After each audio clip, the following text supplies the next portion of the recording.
ಉತ್ತರ ಕನ್ನಡ ಜಿಲ್ಲೆಯಲ್ಲಿ ಬರುವ ದಾಂಡೇಲಿ ಇದು ಪ್ರವಾಸಿಗರ ಸ್ವರ್ಗವಾಗಿದೆ ಹಾಗೂ ಸಾಹಸ ಜಲಕ್ರೀಡೆಗಳಿಗೆ ಹೆಸರುವಾಸಿಯಾಗಿದೆ. ಈ ಒಂದು ದಾಂಡೇಲಿ ಪ್ರಯಾಣ ಇನ್ನು ಮುಂದೆ ಮತ್ತಷ್ಟು ಸುಲಭ ಹಾಗೂ ಆರಾಮದಾಯಕವಾಗಲಿದೆ. ಯಾಕೆಂದರೆ ಅಳ್ನಾವರ ಹಾಗೂ ದಾಂಡೇಲಿ ನಡುವೆ ಸ್ಥಗಿತವಾಗಿದ್ದಂತಹ ರೈಲು ಸಂಚಾರ ಪುನರಾರಂಭವಾಗಿದೆ. ಅಳ್ನಾವರ ಹಾಗೂ ದಾಂಡೇಲಿ ನಡುವೆ ವಾರದಲ್ಲಿ 6 ದಿನಗಳು ಮಾತ್ರ ರೈಲು ಸಂಚಾರವಿರುತ್ತದೆ. ಭಾನುವಾರ ರೈಲು ಸಂಚಾರವಿರುವುದಿಲ್ಲ.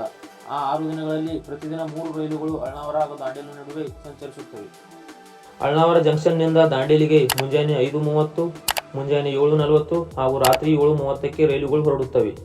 ಅದೇ ರೀತಿ ದಾಂಡೇಲಿಯಿಂದ ಅಳ್ನಾವರಕ್ಕೆ ಬೆಳಗ್ಗೆ 6:45, 8:40 ಹಾಗೂ ರಾತ್ರಿ 8:30ಕ್ಕೆ ರೈಲುಗಳು ಹೊರಡುತ್ತವೆ. ಈ ರೈಲುಗಳು ಒಟ್ಟು 26 ಕಿಲೋಮೀಟರ್ ಜರ್ನಿಯನ್ನು ಪೂರ್ಣಗೊಳಿಸಲು 45 ನಿಮಿಷ ಸಮಯ ತೆಗೆದುಕೊಳ್ಳುತ್ತವೆ. ಇನ್ನು ಈ ರೈಲಿನ ಟಿಕೆಟ್ ದರ ಎಷ್ಟಿದೆ ಅಂತ ನೋಡೋದಾದರೆ ಈ ರೈಲಿನ ಟಿಕೆಟ್ ದರ 10 ರೂಪಾಯಿ.